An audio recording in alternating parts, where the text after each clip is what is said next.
All right, all right. Hello, hello. Slowly but surely, we are getting going for our fireside chat.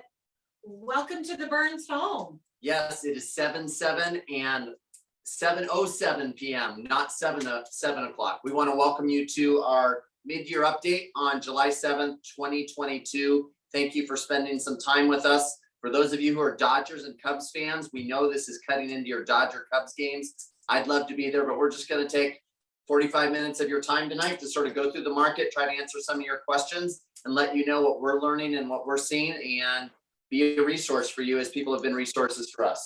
Well, and it's funny, in preparation for tonight, I mean, first of all, give Jason some props. He actually put a live fire.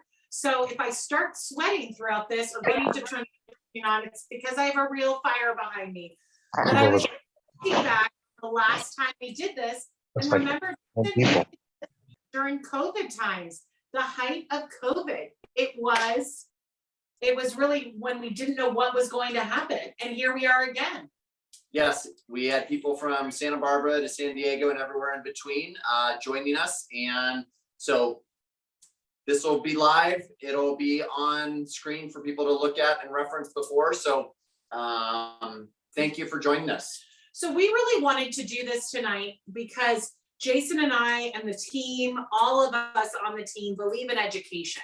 We believe in studying what's happening in real estate, and bringing the top of the news to you. So I am sure, as you are, and I know our team has talked about it, all of you are being flooded with news elements of a recession is coming, or are we in a recession, inflation, and of course, cost of living.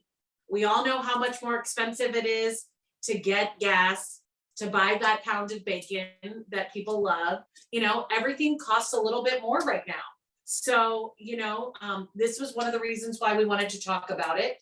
And also, as we are out and about, and real estate is our primary focus, we see more signs, some signs staying up a little bit longer, maybe some signs that say sold that are back on the market, and that sold sign comes back down. It's happened to us too. Yeah. So we wanted to dive in and talk to you guys a little bit about what we're studying, what we're seeing out there, and really what are we living. This is also interactive. So we are on our main forum here is Zoom. And so you have an opportunity to utilize the chat boxes on Zoom or on Instagram. And on Facebook Live, we're there too. And we're on Facebook Live, so it's great. So with all that being said, please utilize those chat boxes and dive on in. We've got people monitoring those questions because our old age, we can't see the boxes from there. But ask us anything. And there is one box that just popped up, so I'm doing an awesome thing. And I just want to say, got it, so that we can move forward. So one of the things we want to start out, there are so many people who are making so many predictions, and economists saying this and saying that all over. We are not claiming to be the experts in this. We are certainly listening to other people. We are listening to the people who are influencing us. But one of the things we learned from them is don't listen to all those economists. No one really knows what's coming. We can look at the history. We can look at the trends. We can know that the data. We can know that the typical real estate cycle is about 7 years. If we go back the last 70 years, our current real estate cycle honestly started in about 2008 with the uptick. And so we missed that 7-year shift, as we like to call it, in 2014 and 2015. So we're in about year 14, year 15 of the market going up. Usually we have about a 6 to 7 year rise, and then we have about a 12 to 18 month correction. We're talking a lot about that with our team. We're talking about it with clients. We are finding that when we're talking to clients right now, they are hearing the worry, they're hearing the concern, they want the fear, they want this to happen immediately because they're afraid of what's going to happen. What we're going to try to tell you is there's not as much to be afraid of. Interest rates are still at a very healthy place. The biggest challenge we're having is inflation, but I'm getting out of order a little bit. Yes, he is getting off of our agenda. So I'm pulling us back in. So first of all, Melissa or Madeline is going to queue up our slides tonight. we've got some slides we're going to break down about the economy. So, and these are slides that were shared with us and provided by one of our masterminds that we're so thankful to be a part of, and studying of the top, basically portion percentage of agents around the country. And so these are some of the slides that we just recently went over the end of June. So first of all, there's Jason and I, happy, looking so cute, good hair days for both of us. Let's go down to that next slide, Melissa or Madeline, and thank you both for doing this. So first of all, where are we right now in our current economy? What's going on? So as you can see on the bottom up here, this is first of all talking about unemployment. We look at unemployment, we look at a GDP, we're looking at all these things to see where are we in this economy? Are we in a healthy economy? Now, first of all, looking at unemployment, it's low, it's dropped down. We were at 8.1%, we've dropped down to 5.4. And actually this is annually, when you drop it down into monthly, we're under 4%. So our unemployment is well below 4% and healthy. So this is showing you our cycle here, and this is a positive, things are good. Generally, we say that anything below 6% on unemployment is a good number. So Yeah. if we're down near 4%, unemployment is low. That's practically anyone who wants a job is pretty much employed. So and people are still very much wanting to hire. Yeah, people are wanting to hire, and there are people who are choosing not to go back to the workforce because they're content to get their unemployment. So Yep. basically, if you want a job, most people can get a job at this point. That's where we're at with unemployment. So next slide would tell you, and I've got my cheat sheet here too. This is the monthly. You can see that monthly, as we're comparing, it's actually a little bit lower than the last slide that we showed. The next slide that we're going to look at is the GDP, and we'll start with the annual GDP. Yeah, well, actually and so when we're looking at the next slide, if you want to push that forward on the GDP, what you're basically seeing is that we've got good growth. We've had good growth. So we've over this annual, we've really, you can see that we're healthy. GDP is healthy. When we break it down monthly, which I didn't include that slide, it's slightly lower right now, and we've had a fall of about 1.4%. Yet it's still very positive. So it's all looking still very positive. What we're going to roll into next is inflation. I feel like this is the evil word right now because we're all feeling it. We're all living in it. And we all know cost of living has gone up. So what I want to show and break down here is the consumer price index. And as our mentor said, this is all we need to care about. This is what we need to focus our attention on, because this is what's affecting all of us day to day and week to week. Yeah, and we could really do like a crazy class here, a lot of time on this, but we're gonna do a broader stroke on this and get some more informed experts on this as well. We don't claim to be the experts, but there is good information out there. The best thing to do is look at the data and look at the graphs. So what's really fun about this graph and just looking at this is that you've got the yellow line, which is the consumer price index, and then your turquoise or blue line is your core consumer price index. Remember, core and consumer price index removes energy and food from the overall index. So then you've got your purple line, which this is what's really the most interesting aspect of it. The purple line is our target rate. That's what the government is looking at and saying, hey, we got to get to 2%. If we're below that, we want to bring it back to 2%. If we're above that, we want to bring it back to 2%. And that's probably also what you're reading, because so many of the news reports right now are highlighting that 2%. So our yellow line on our consumer price index, and again, this is annually, has been basically, you can see the rise from the start of COVID. And you can see one of the indicators that how did we get there? COVID was part of that. Because, go ahead. I was just going to say 7% inflation is unsustainable. The whole system is just a lot more fragile now than it used to be. So we're just a lot more cautious. So if you take out the energy and food, which brings us to the core CPI, basically that tells you, because they remove energy and food only because it's so volatile in its pricing. It basically gives you a little bit of a different discrepancy. So it shows you that. But you can see for 2024, the target for potentially what has to happen to get it back to 2. In other words, drastic change measures have to be made to force inflation to fall back down. So if we go to our next slide, which takes inflation monthly, what I found most interesting about this slide and what we were talking about with other people, and as Jason said, we're not the economists, but what is really fascinating about this is this breaks down the monthly. So you can see a year ago in May, you were looking at a consumer price index that was much lower, probably by more than 2%. And now, when you go to the pump, when you go to the grocery store, you're feeling a higher, much higher price that you have to pay. So this to me really reflects our daily life. This reflects what we're doing daily and what we're feeling. Anything that gets transported on a boat, a plane, a truck, anything like that is now more expensive than it used to be because of this cost. So basically, inflation is totally out of whack. And how did we get here? We got here through COVID. We got here because, of course, commodities and items and supplies were limited, and so they were overpriced and in high demand. So people paid for whatever it may be. There were tax cuts, and interest rates were artificially kept low to spur on the economy through COVID. So again, there's no way to predict for sure what's coming, but when we listen to most economists, people are saying that we'll probably not get inflation back in line probably till about 2024. So we're in for 18 months of a little bit of a bumpy road. And as you were going to say, we could have never predicted what was going to happen with Ukraine. Oh my goodness. No one could have predicted what would have happened in COVID.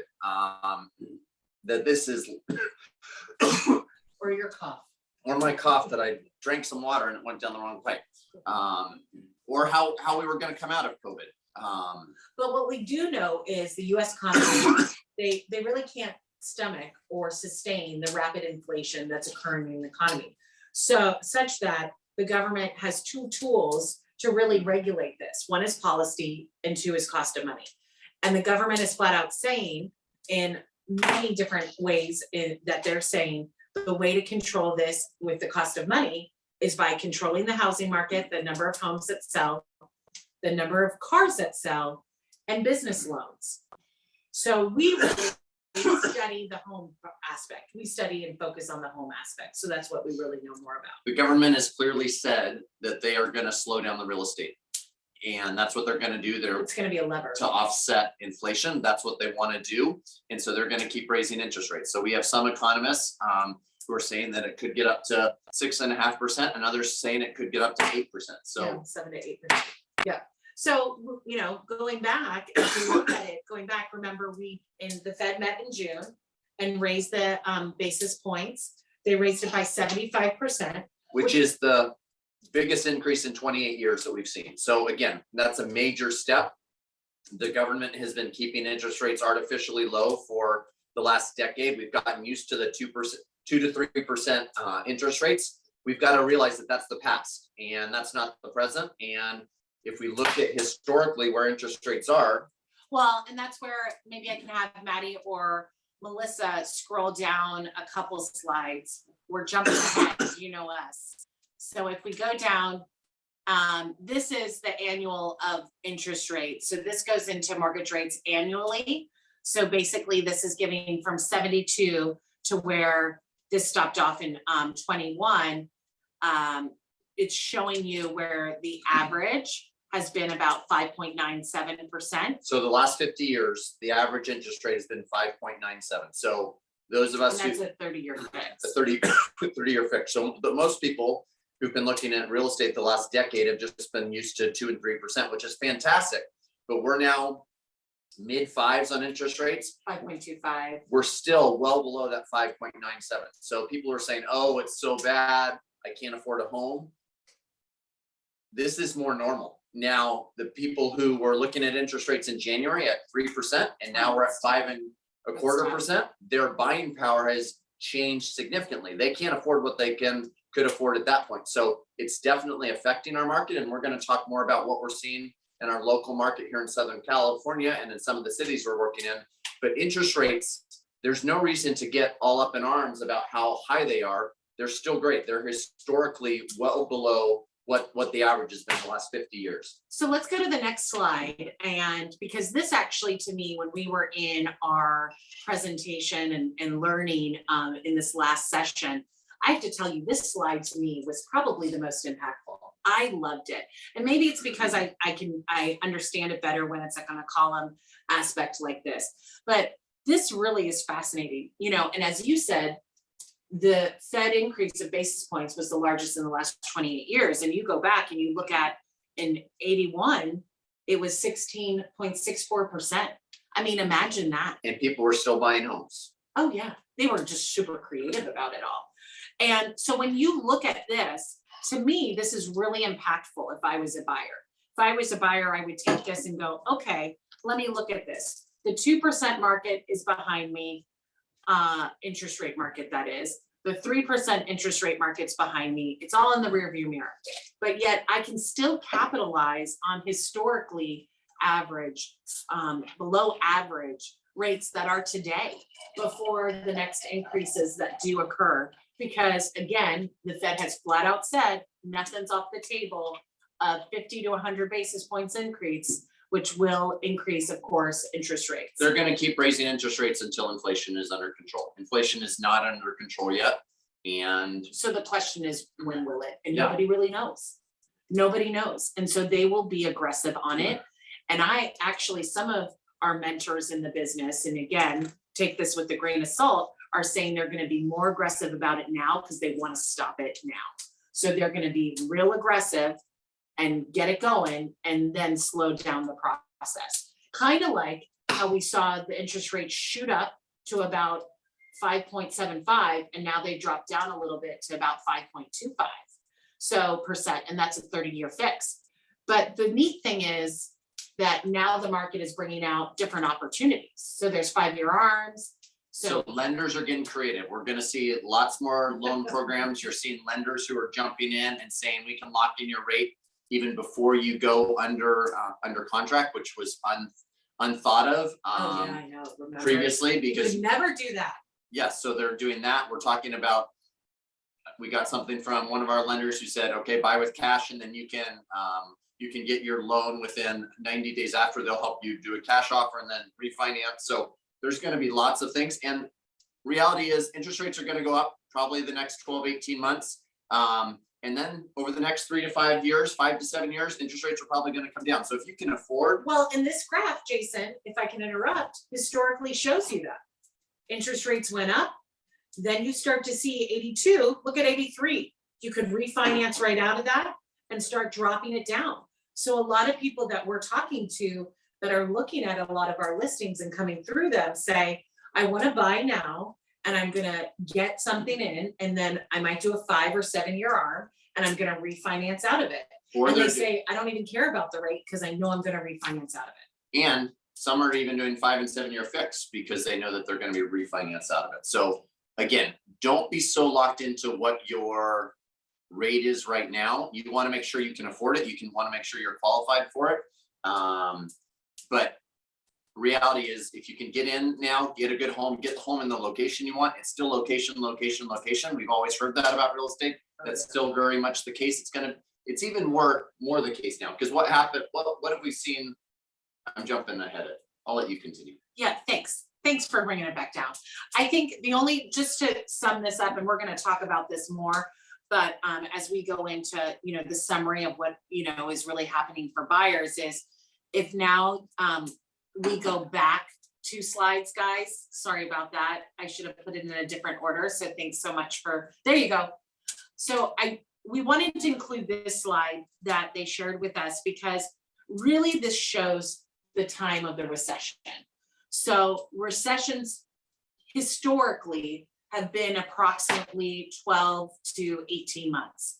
So we're probably looking at something that's around that time frame again, if we trust the data of that time frame of the history. And the tricky part about that, when we look back, like when in 2008 in the crash there in the last downturn, we started to see signs of the recession in 2006, but they didn't announce that we were in a recession until 2008. So well, because the GDP has to have 2 quarters of negative growth. So it really has to drop drastically. So the government won't call it out as a recession for some time. So yes, as our Mentors. mentor often says, you got to act like you're in the next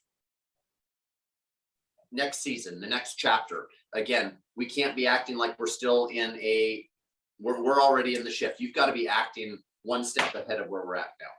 Well, and I think that's a great mindset for both buyer and seller, but we'll jump into that in a little bit. So, so that brings us exactly, and basically our last slide was talking. So one more thing about that, where we just were, sorry, I said go on.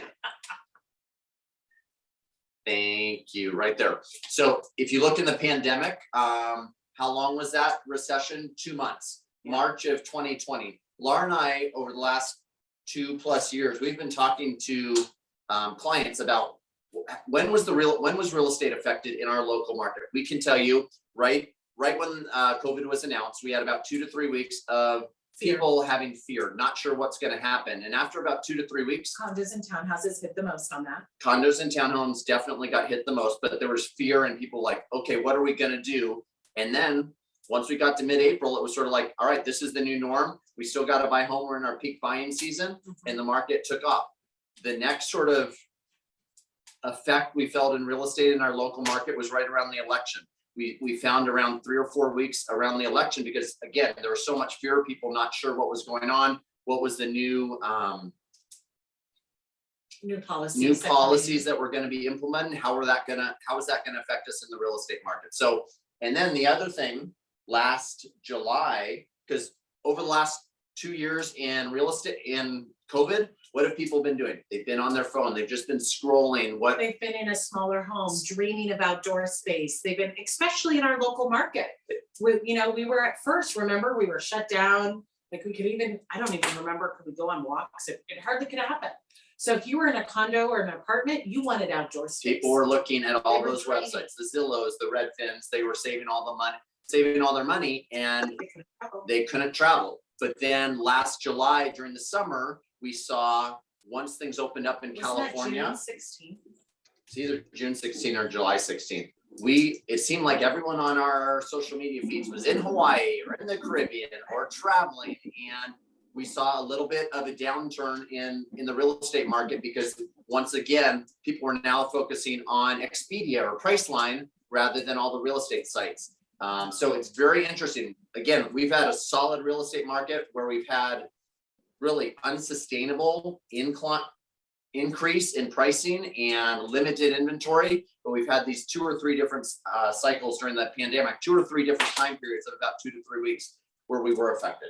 So, well, and that's what's so fun to read this, because again, this is going back through from 73 all the way through to the pandemic. So at the same token, we've never lived through a pandemic. We still have some political unrest globally. So So people are saying, this is what history is showing us. Of course, we can't guarantee any of it. All right, so we can now go to the slide the last slide, and it's kind of beating a dead horse with interest rates, is just seeing where monthly interest rates have gone. So this is going from January 2015 all the way through till June 22nd. So look at that. And as you said, Jason, look at that January 21st, 2.74. And that was really to push on people to move forward in the economy, to really get people to either refinance and have funds available should they need to in their home, if they had COVID, long COVID, and couldn't sustain a job. And 2, it was also to encourage people to get out there and get new space. So it really was to spur, the government at that time wanted housing to prosper because they truly wanted to spur on the economy. So look at that. In June, we had that little jump up at 5.78, and then it jumped right, and now we're a little bit lower, at that 5.25 approximately. And then of course with APR, it's about 5.44, and that's for a 30-year fixed as of today. So these are just going into this kind of deep dive on the economic side of that we wanted to quickly go over. Are there any questions? I don't have any idea whether we have 2 people, whether we have 100 people on Facebook Live, Instagram Live, on Zoom. Are there any questions that anyone has on this? I think we can probably take down the graphs that we have there. Thanks for dorking out with us over this though, because it's Yes. really, I mean, we find it exciting and intriguing. So thanks for doing it with us. I was gonna try to follow along with questions, but I can't be looking down at that. So if anyone on our team who's there with us has can see any of the questions, either on Instagram, Facebook Live, or Zoom. Yeah, that's a great question. Will inventory increase soon? We're So- gonna get to that. Yes, so we see the question about real estate. We're gonna get more into real estate coming forward. We wanted to look at the economy, which is not our expertise. We're dealing with the economy all the time. Our expertise is real estate. So we're gonna jump into inventory and what we've seen just sort of in the last 7-8 weeks and even in the last 3 weeks. So that's a good question on inventory. Any other questions that have come up? If not, we'll just keep going. Why don't I can't see that. It looks like someone has something. So why don't we jump into Jason? What are we feeling in the shifting market right now? Maddie or Melissa, can one of you say, did someone ask a question there? It looked like on We're Zoom all, or something. we're all good. We're all good? Thank goodness you keep us accountable. Okay. So, Jace, why don't we talk about what we're seeing in the last 3 weeks in the shifting market? So we've gone from a big spread of what's happening economically, where we're feeling the pain, how real So I estate would is gonna say be even affected. more the last 8 to 10 weeks is when we started to see a shift. Usually what we say in our local market is your best time to sell is right after Super Bowl, that first or second week of February. People wake up from watching football on Sundays, people wake up from getting out of the holidays, and then through Memorial Day is when the market is really going gangbusters. June and July, people are distracted. They've got graduations, they've got Father's Day, they start Buyers to are most travel. focused. There's still things going on. There's still movement in June and July. The consumer, I'd say, most often thinks that real estate in summer is your best time to sell. But what we find is most people want to get in their new home in the spring so that they can be established for summer for the next school year, especially for families, as we're dealing with a lot of families. So that is typically the best time. August is often one of our slowest times because it's so hot and it's sticky and people don't want to be out and people are coming back from schools. So, and then usually right after Labor Day until Thanksgiving is sort of our next big uptick. Since COVID, we haven't seen those same cycles. It's sort of been just sort of that steady climb. So what happened about 8 to 10 weeks ago, as interest rates started to tick up, as we were no longer in the 2%, 3%, 4%, we were now mid 4s. Do you want to go into it, or do you want me, what we're seeing? Well, why don't you talk about what you saw on the selling side and I'll talk about what the buyers were saying. So yeah, thus far we've helped about 60 families close this year with their real estate needs. So we're selling 2 to 3 homes a week, and what we're seeing in these last 10 weeks is we're just not getting quite as much traffic. We're getting less traffic and people coming through the open houses. I think we're seeing buyer fatigue. Buyers are getting frustrated because they've performed at such a high level for so long. they've been competing, and it's exhausting because you put in all these offers and you're competing against 20, 30 offers, and it just feels discouraging. So we're not seeing as many offers in our Still multiple listings. offers. It's still a multiple offer situation. It's still location. When the market shifts, and we are definitely in a shift, the first things that get affected are things on busy streets or things that have something that affects them right by the freeway. And the other thing is condos and townhomes. And we are definitely seeing that being affected because buyers now have more options. Instead of feeling like, okay, we have to buy something, and so we'll take it being on a busy street, we'll give a little. Now that's being affected. We're seeing that in our own listings. We're seeing that in the market. The other thing we're seeing is that buyers are finally getting a little bit of spark in them. Hi. For Good. How are you doing?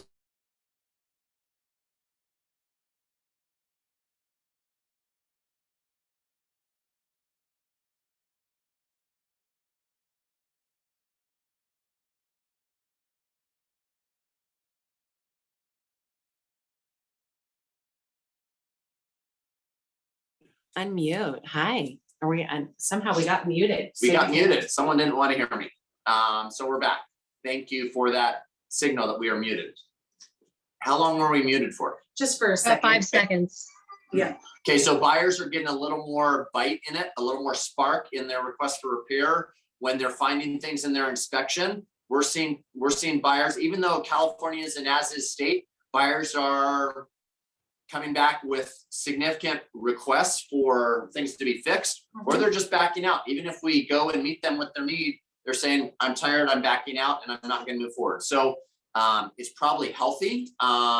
On the inventory side, we looked at. Wait, let me just take Yes, let me please. interrupt. So you were talking about with your seller hat on. With our buyer hat on, buyers right now are really paying attention to interest rates. So some are leading with fear and saying, what can I afford? And am I priced out of what I really wanted?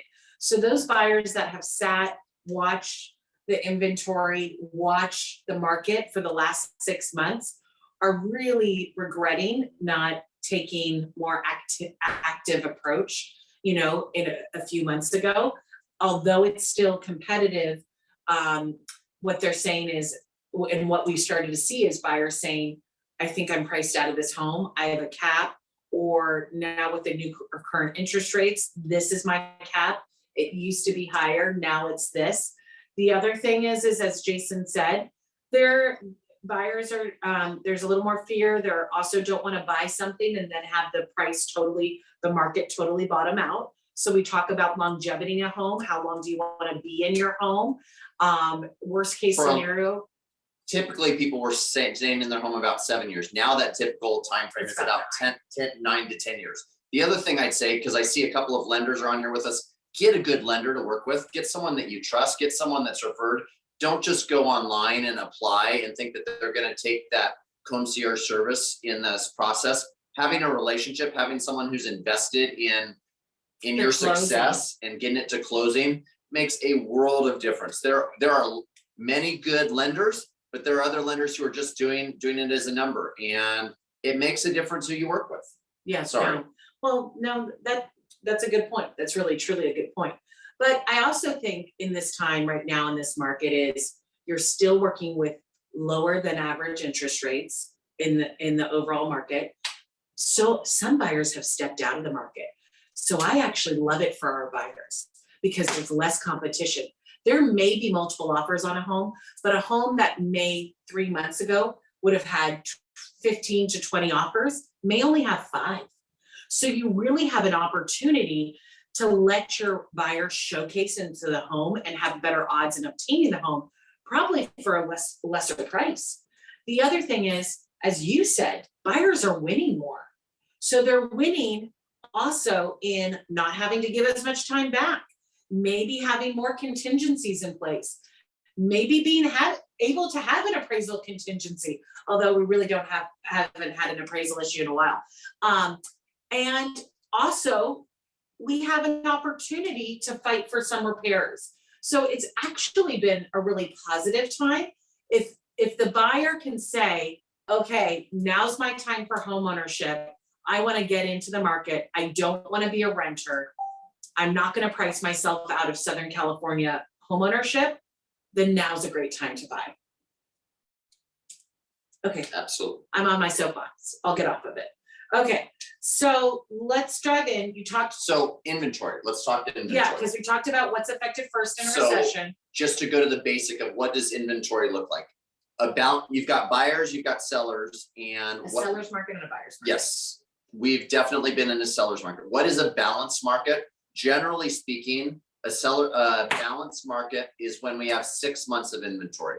So for example, if in your city, 20 homes sell in the month of July, let's say 20 homes sell. So a balanced market would mean that we have 120 homes on the market in that city so that we can go 6 months without any more homes coming on the market.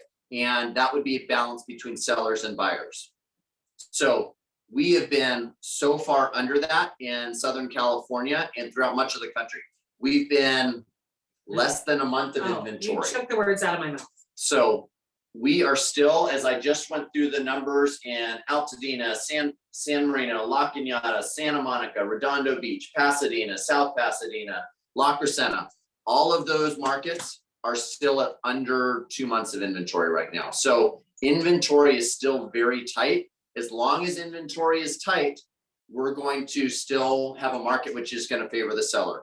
We've got to have a more significant shift. And I don't know, no one really knows how much of an increase in interest rate will make that market a little bit more balanced. We're definitely not balanced now, but we are having more buyers back out, as Laura said, because people are just tired, which I think is a mistake. Now is the time where you're going to have opportunities.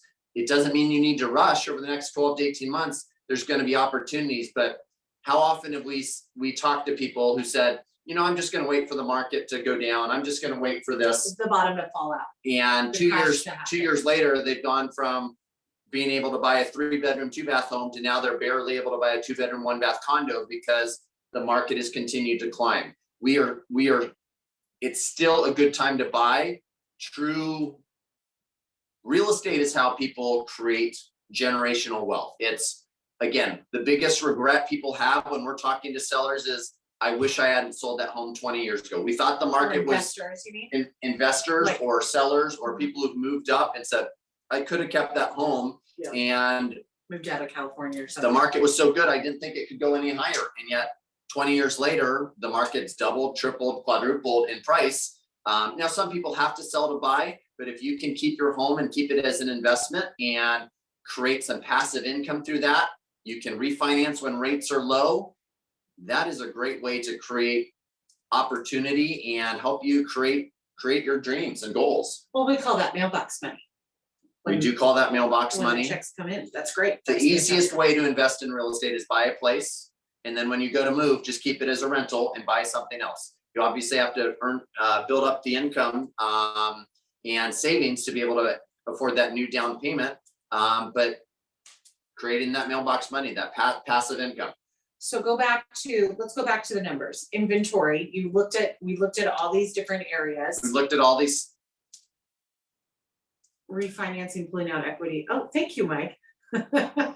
So we just got a question. So what was your question first? Go ahead and answer that. Go So ahead and the give your question that thoughts. was asked is, would you pull out money to refinance? Would you refinance to pull out money to buy another home? That is how a lot of people have done very well in this real estate market. There's a method called the BRRRR method, BRRRR, which there's a great podcast there. You can do some Google on it.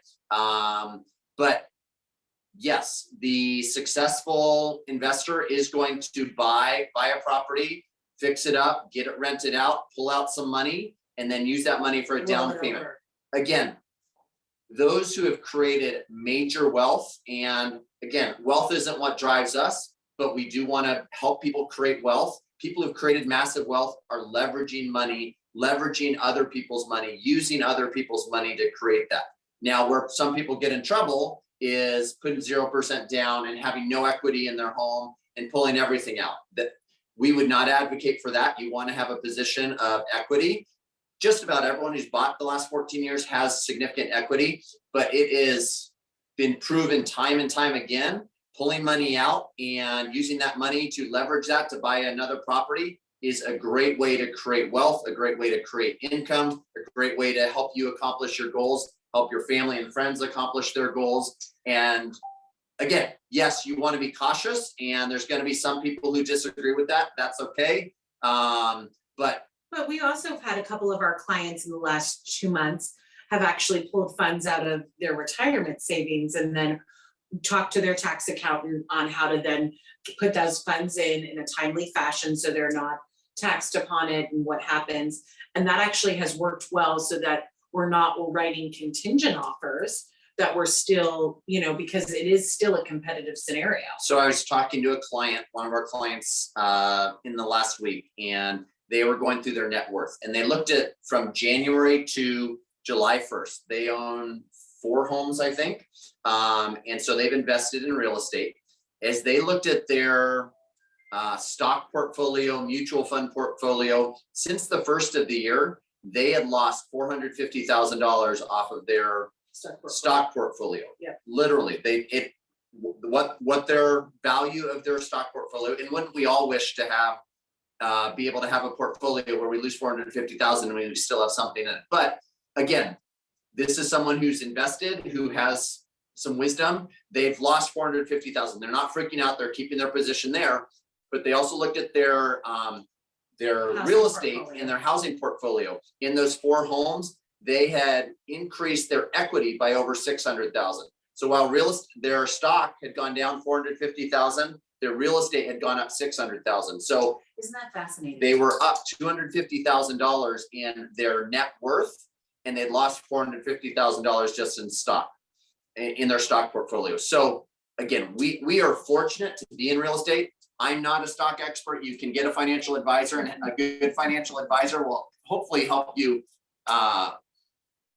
protect those losses and advise you on that. But that's what the real estate market and the stock market are doing right now. The stock market has gone down tremendously. Most people who've been in have lost a lot of money, yet the real estate market has continued to go up. People have continued to gain equity. We want to help our clients. We want to help you. We want to help put you in relationship with other agents across the country. If you don't live in Southern California, or if you're moving outside, who can help you invest. One of the things that Laura frequently said in the last 2 years to people, if you're not going to buy in Southern California right now, let us put you in touch with someone in another part of the country who can help you buy there. You've got to put your money in real estate. This is the time. This is the time where lots of people are going to have fear. And this is the time where those people who have money, who are ready to invest, who are using other people's money to invest, they're going to create some wealth for them and their family, and some generational wealth. So I totally agree with you, and I think that's phenomenal. Sorry, but I want us to get back to numbers. I want us to get back to numbers. Are we seeing days on market increase? What are we seeing in the luxury market? We know inventory is still at a low. It's slightly increased. The forecaster and the economists are saying that there'll probably be more properties coming on the market because sellers are waking up to the fact, did I miss the boat? Did I miss my sweet market to sell in? And the good thing is the older generation are now saying, okay, where can I downsize? So it's freeing up some of those cycles of, the step up cycle and then the downside cycle. That's starting to free up a little bit more, not everywhere, but it's starting to. So I feel like we're going to see a little bit more inventory, yet all indicators show that we'll still be tight on inventory. So looking at the inventory, again, the markets that I looked at, knowing we've got clients in some of these areas, Altadena, La Cañada, Pasadena, San Marino, South Pasadena, La Crescenta, Santa Monica, Redondo Beach, Manhattan Beach, Hermosa Beach, Huntington Beach. As I pulled numbers in all of those, generally I'd say inventory over the last 3 months from March till now has gone up. We've gone up, I don't know what the percentage in each one, but it's gone up from, I'd say 5% to 20% in each of these communities. So we're getting a little bit more inventory in these cities. But what we're seeing, days on market, you'd think that I expected, as I looked at the numbers in all these different cities, for the days on market to be going down. The days on market is increasing. Yes, so. Because I would imagine, okay, more properties are coming on, so maybe things aren't moving as quickly. But in all these cities, the days on market, on average, these were selling in under 20 days. So we're not seeing that shift yet. Now, next month, it may be different as we're getting into July and August, where historically those were a little slower months. But in those days, in those markets that I just talked about, the average days on market was less than 20 days, and it was still staying consistently that way. Our inventory was still under 2.5 to 3 months of inventory. So again, balanced market is 6 months of inventory. We're still more than 6 months. Yeah, a buyer's market is more than 6 months. We're still in Southern California in a market that favors the seller tremendously at 2 to 3 months of inventory. But we had cities where we had less than half a month of inventory. So it's improving a little bit. There's opportunity, but buying power, as interest rates go up, you're able to afford a little bit less. Well, and then what about though price per square foot? What are we seeing with price per square foot? I think we still haven't really, I feel like personally, our data isn't there enough to really gather what's happening. I think we need a couple more months to see if that price per square foot is going to level off or really dip down. Yeah, we're just 2 to 3 months from when interest rates really have started to pick up.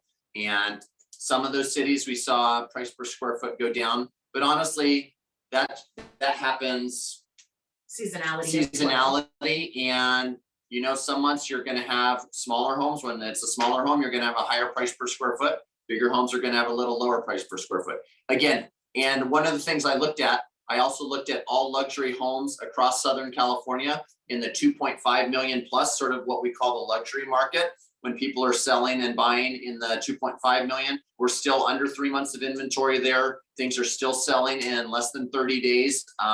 So even that luxury market, and again, the luxury people, they have a little more flexibility probably. They may have a little more cash available.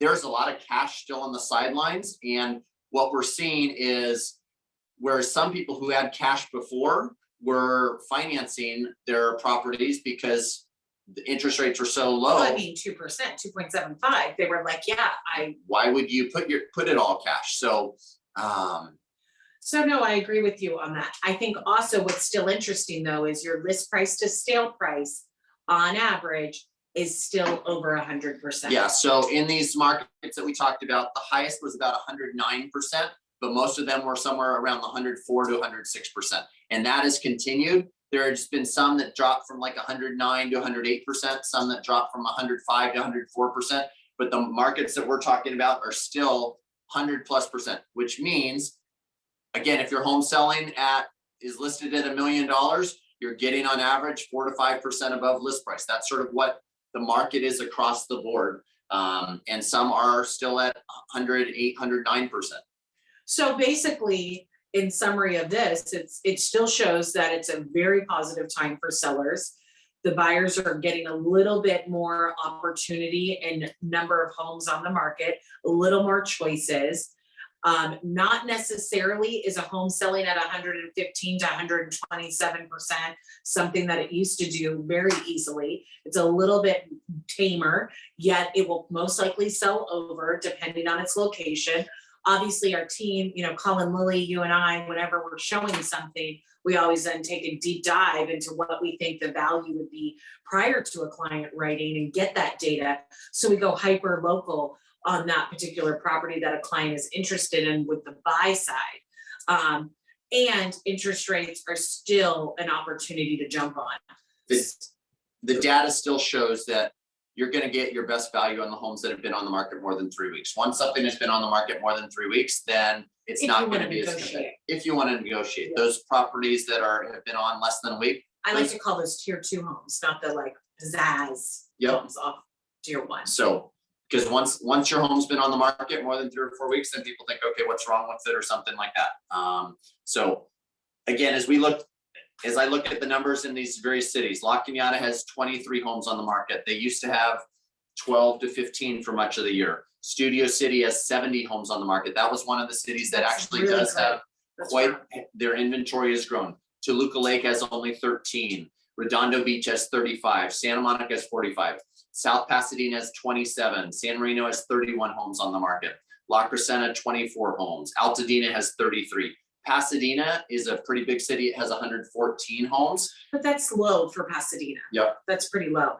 And actually, where I didn't pull the numbers I should have for downtown Los Angeles, I think that's a buyer's market. I think that, or moving towards a buyer's market, I think that has a higher inventory just because so many people have moved out of a condo life. And that's exactly what it is. Those cities that are condo lofts, condo townhomes, those are markets that are probably shifting more towards a buyer's market, and we're seeing those things not move as quickly. So if you want to put money into a rental opportunity and do it as an executive rental, that could be interesting as an investment.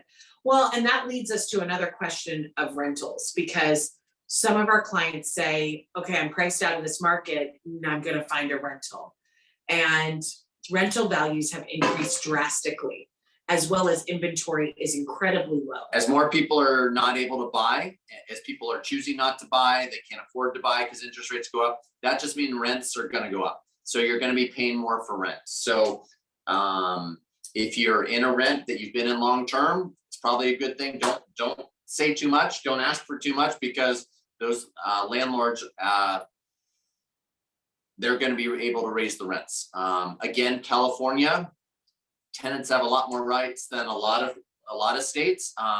There's But- a lot of rent control. Yep, rent control, that's changed the game the last couple of years. And when you're investing in real estate, you want to be aware of what rent control is in those cities, because that is one of the challenges that we're facing in California. So So as we come with 5 minutes to 8 o'clock, we want to be considerate of everyone's time. And you may not love the data as much as we love the data, and our team loves the data, because we do really love diving into this. But are there any questions that are coming through?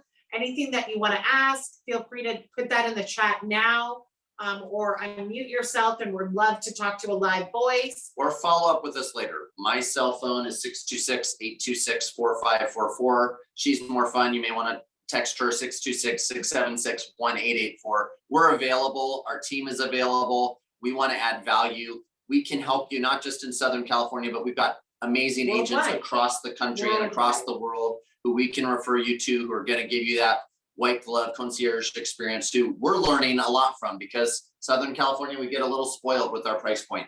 And there's great agents across the country that we are grateful to be in relationship with, that we're meeting with on a regular basis. So let us know how we can help. We can help you anywhere. And again, it's not just about buying and selling. It's about truly providing value for you. If you need vendor recommendations or things like that, we try to sort through those pretty well.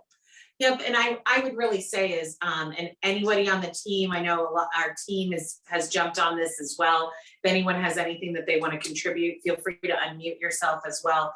But it's an exciting time. You know, the market is the market. It's truly so very honest. So if you are going to sell, it's about speed to list and putting your best presentation and foot forward. And of course, strategic pricing. If you're going to buy, the key is to hone in on what you really want. What are your needs? What are your wants?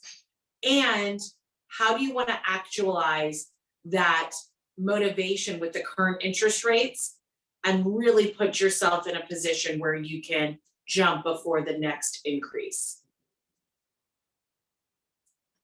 Would you say anything else? Yes, my mind was going a million miles an hour. Couple things. Laura and I get asked all the time, why do you do all the things you do? Why do you do transformation? Why do you have someone on your team who you hired to handle transformations and to do all this work to prepare a home? Why do you stage? Do you have to do all those things? You know, the market we've been coming out of, you probably didn't need to do all those things. Yet when we're averaging 115% of list price to sale price, and the average agent is 104% or 105%, we're getting that extra 10% net to our clients. It does make a difference. But what's going to happen going forward is those agents who haven't been able to do that, and those agents who have been doing this part-time or don't have the capacity to do all these elements. This is a skill game. It's a skill game. And as a dear friend of ours in Colorado said, about a third of the agents who are in the business right now are going to get out of the business in the next 2 years. Technology is changing our business. The consumer's getting more information. We love that you, the consumer, are getting more information. We want to partner with you. We want to help you with that. It doesn't take away any value of what we add. We're going to come with value. We're going to help you. We're going to support you. You need to have the skilled agent. So again, we've been competing on something this week, and it was between us and someone who, their last two listings, one, they reduced $500,000 within the first week, and the other one was reduced by $300,000 when ours went up $150,000. Again, the data matters. I get fiery. I'm passionate about what we do. I'll zip my lip from there. But we love what we do. Find an expert, whatever community you're in. Yep. Shut up, Jason. That's what I just got to look. J-Rod, what's going on? I see All your right, hand up. question online about FHA is, what are your thoughts on FHA loans? I think FHA loans are great. I think it allows you to get in for a lower down payment. And if you can qualify, VA loans are great. VA loans are rewarding those people who've been in service for our country, and you don't have to put anything down. Again, there are great loan programs. Get a good lender. And more FHA loan loans. programs, I think, are coming out. You know, there's different banks do different things, and actually, so many lenders are lenders that we've worked with in the past and work with have a lot of opportunity, and they're always really articulating to us what's out there. So we're working with a new client right now that's first time buyer that said, hey, Laura, Lily, Colin, what are options do you have? Certain geographical locations also can have some programs as well. I personally think with an FHA loan, it's a great way to get into the market. I think what you have to do is really differentiate yourself in different ways within your contract so that you can compete against other buyers that may have more down from you. And also, I think an agent that has relationships with other agents is very helpful with an FHA loan, because I think it just goes into education of your offer.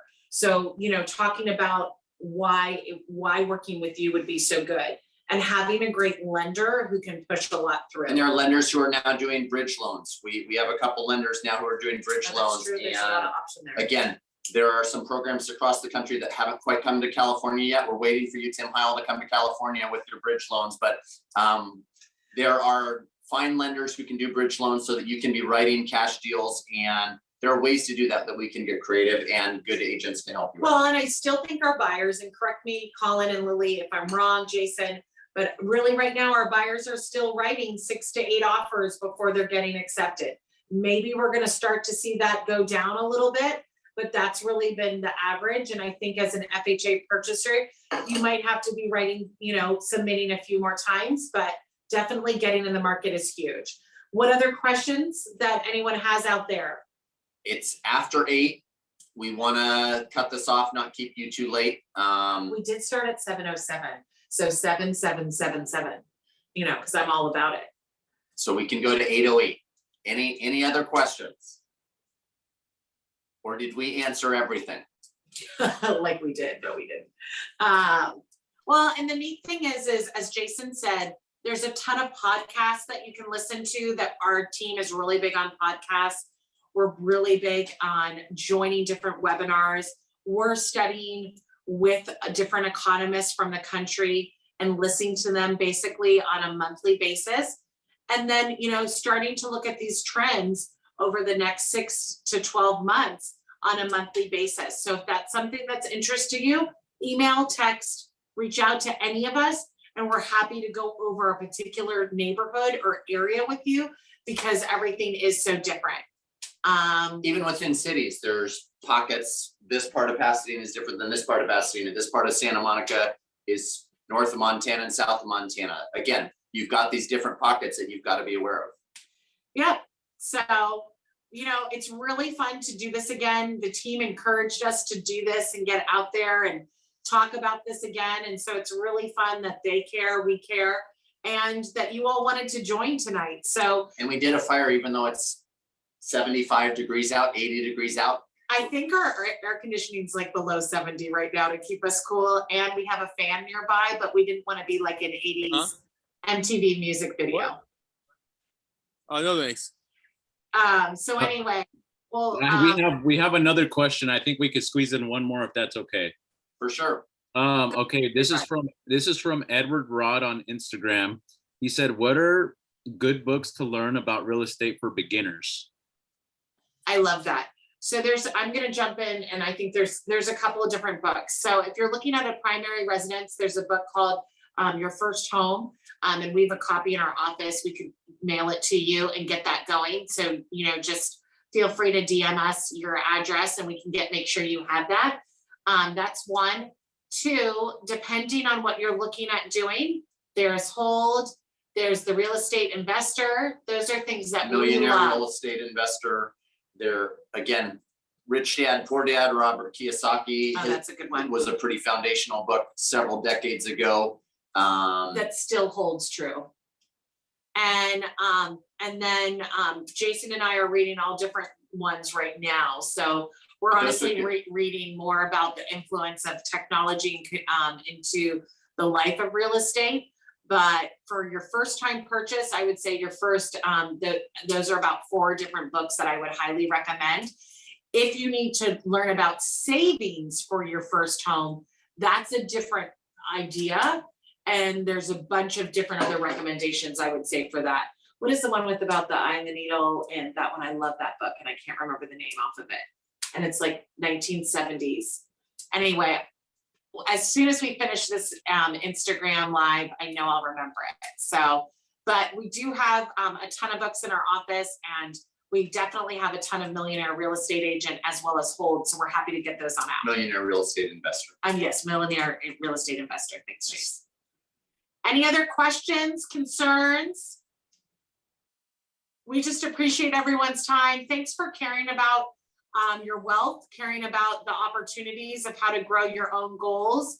And thanks for everyone being on here, including our amazing team and Mike, who's here in our family room, and welcome to our living room, right? Welcome to the Berns Team living room. Yeah. Yes. So here's to the Doing next 6 months and the next part of the year. Let's help get you guys motivated and of course achieve your real estate goals for 2022. Going into 2023, interest rates will definitely be different. I'm sure all the lenders on our call would agree with that. So let's capitalize on the market and make hay where the sun shines, right? Yes. Thanks so We're much. nothing without you. We're nothing without the referrals and the relationships that we built. So thanks for spending the hour with us. Thanks for joining us, and Have a blessed night. go make a difference. Thanks, guys. Bye. Thank you.